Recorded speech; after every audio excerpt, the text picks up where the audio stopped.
MTV-uutiset Live on nyt helsinkiläisessä alikulkutunnelissa ja täällä kuuluu hyvin eriskummallisia ääniä. Kaikenlaisia, melkein kuin jossain Tähtien sodassa olisi tämä alikulkutunneli sijaitsee aivan Linnanmäen vieressä, mutta äänet eivät kuitenkaan tule Linnanmäeltä. Taiteilija Sika Puustinen, mistä tässä oikein on kyse?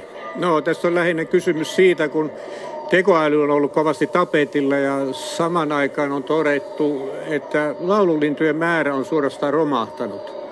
Niin tästä mulle tuli mieleen, että millä tavalla yhdistäisi nämä kaksi asiaa. Ja päädyin tässä, asun tässä lähellä, niin täällä on tämmöinen betoninen tunneli, niin yhdistän nämä kaksi asiaa, sekä tämän tekoälyn ja sitten tämän lintujen romahduksen. Eli tässä on päässyt käymään niin, että ihminen loi sitten tällaisen omaa tekoisen drone-linnun, jolle ohjelmoi sitten aidot linnun äänet, mutta nämä drone-linnut, ne saivat tietoisuuden ja siitä seurasi sitten se, että ne alkoivat luodakin omaa ääntään.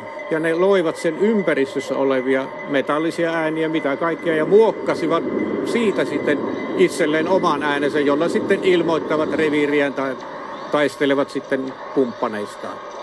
Niin, tämä taideteoksen nimi on Tekoäly-betoniviidakko. Minkälaista palautetta olet ihmisiltä saanut? Tiedätkö, että miten ihmiset on reagoinut tähän? No sen, mitä mä oon saanut, niin on hyvin positiivista ollut. Ainut parilta rouvalta sain negatiivisen palautteen, kun heidän koiransa pelkäsi kovasti tätä, että he ei suostuneet tulemaan kuin tätä sylissä tämän läpi, mutta muuten ihmiset ovat hyvin positiivisesti suhtautuneet eritoten siihen, että tämä on niin hyvin kertova ja hieno oivallus. Ihmiset ei ole kuitenkaan pelästyneet, että on vaan koiria on pelästynyt. Ei yleensä, ja mä oon huomannut sen, kun mä tässä vakoilemassa on, niin lapset eritoten tykkäävät tästä. Että he pitävät tällaista, ei pelkää, vaan hyvin erikoista tapahtuu. Että täällä on sellaiset henkilöt, joilla on, niin kuin heitä kutsun tämmöistä uuskuuroiksi. Heillä on sellaiset kuulokkeet korvissa, he eivät oikeastaan kuule mitään, he eivät kuule vaikka mitä tänne laittaisi. Samoin käy, jos on oikeastaan kuurosokeita, ne ei näekään, kun heillä on kännykkä edessä ja korvissa tuommoiset jutut, niin täällä voi melkein mitä tahansa tehdä, välttämättä kaikki ei tiedä yhtään mitään siitä. Niin, tässä kuuluu monenlaisia ääniä parhaillaan Tekoäly-betoniviidakko, eli taideteoksen nimi, mutta mistä kaikesta nämä äänet on koottu, vaikka nämä nyt hyvin erikoisilta tässä sillä alla kuulostaa? Nämä on pääasiassa tehty ihan tästä ympäristöstä, eli täällä oli tuossa kevättalvella muun muassa höyryveturi mä kävin äänittämässä sen ääntä, siellä perusäänenä taustalla höyryveturin ääni, joka on käännetty väärinpäin ja sitten muutettu taajuusta ja nopeutettu. Sitten täällä on ääniä, muun muassa tuolla on Alepan liike, jossa on siellä maksuautomaatilla kuulu ääni. Mikäli sinulla ei ole S-etukorttia, niin paina S-etukorttia. Se ei edes muistuta sitä ääntä, mutta se on kuitenkin nämä perusäänet on otettu täältä ympäristöstä. Miten sulla juuri tämä paikka valikoituu tälle teokselle? Tämä paikka on erinomainen paikka, kun tämä on hyvin pitkälti rakennettu ympäristö. Täällä on betonia ja sitten eritoten täällä on loistava akustiikka, jolloin kun tässä on kaksi kaiutinta stereofonista, niin tämä kaikuu koko tila sitten. Se on ja se viittaa tällaiseen niin kuin konemaiseen ympäristöön, että täällä ei luontoa juurikaan näy. Niin, tämä koko teos on noin 8 minuuttia pitkä, niin jokainen sitten tavallaan saa vähän erilaisen kokemuksen, joka tästä ohi kulkee, jos ei jää paikalle kuuntelemaan. Kyllä, ja sitten täällä on kaksi kaiutinta, jotka soi niin kuin eri tahtiin, niitä on määritelty millään tavalla, niin se on oikeastaan se on kakofoniaksi sitä ääntä, mutta se on hyvin monipuolinen ääni sinänsä, että jokainen saa jotakin, ja mä en yleensä niin kuin hirveästi kerro tätä sisältöä sillä tavalla, mistä tämä tulee, niin jokainen voi sitten itse päätellä, että mitä täällä meinataan. Onko sulla kuitenkin joku pyrkimys tai tavoite tällä teoksella? No, ei sinänsä näitä teoksia, kun mä tein, niin mulla itselläni on kyllä se ajatus, mihin mä pyrin. Mutta mä en yleensä sitä kerro, että ihmiset saa itse päättää, mitä he niin kokevat siitä, että mä en lähde rajaamaan sitä millään tavalla. Jos mä lähden rajaamaan tätä nimiä, hän sanoo jotain, että tekoäly-betoniviidakko, niin se viittaa johonkin, mutta ei siihen. Mä en esitä sitä suoraan, että täällä on niin kannanotto johonkin. Niin tämä ei ole suinkaan ainoa. No ei nyt ihan tämän tyyppinen teo, mutta vastaavia äänitaideteoksia on ympäri Helsinkiä.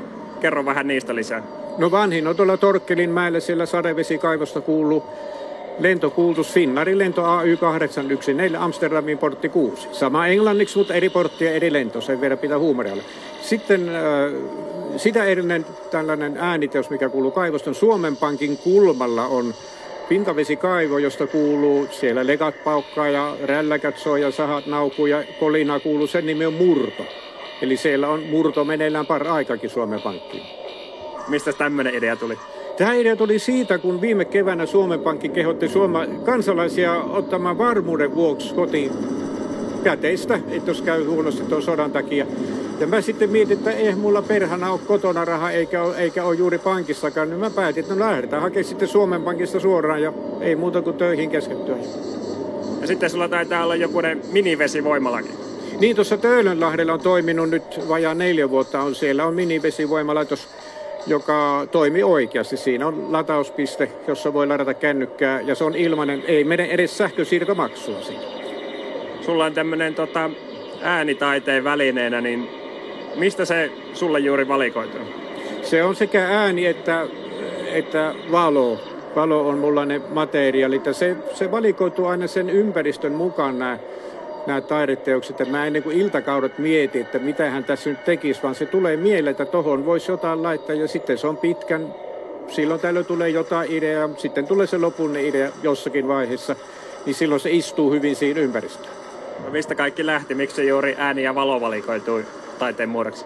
Sitä on kyllä todella vaikea sanoa, että se todennäköisesti on yksi suuri syy siinä, että mä oon elektroniikkaa harrastanut koko pienen ikäni ja sitten mulla on tämmöinen aika voimakas visuaalinen näkemys asioihin ja sitten on tuommoista draamakoulutustakin ja draamaa on, niin näitä kun yhdistelee, niin silloin saa semmoista hyvin erikoistakin aikaan.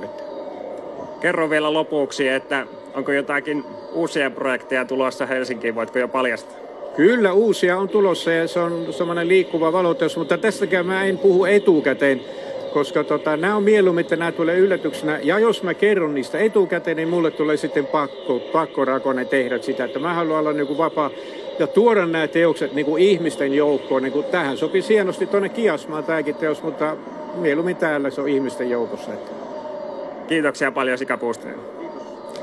Ja MTV Uutiset Live palaa pian uusin aihe.